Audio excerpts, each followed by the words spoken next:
Australian mountaineer Lincoln Hall made headlines for cheating death on Mount Everest. He was left for dead, but somehow managed to survive the freezing conditions. But 6 years later, he couldn't beat the cancer that's now taken his life at the age of 56. It's one of the most formidable places on Earth, and Lincoln Hall said that's why he wanted to climb Mount Everest. The experience is incredibly intense because it is so dangerous. That's somewhat of an understatement. In 2006, on the way down from the summit, Lincoln Hall collapsed from altitude sickness. His companions had to keep going, and Hall was left for dead. Against all odds, he survived 12 hours alone. But it's just very hard to talk.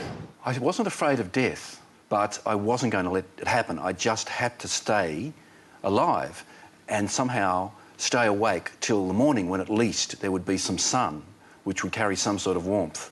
He carried the scars with him every day. His friends say if anyone was going to survive that trek, it would have been Lincoln Hall. Lincoln he was so at home in the mountains. He was such a good climber that he had an aura of invincibility about him.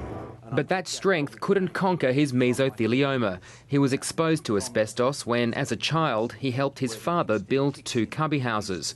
Hall was a spiritual man. He later told of an out-of-body experience as he lay dying on the mountain. You know, I didn't want to be there, but suddenly I wasn't there. I wasn't there on the rock.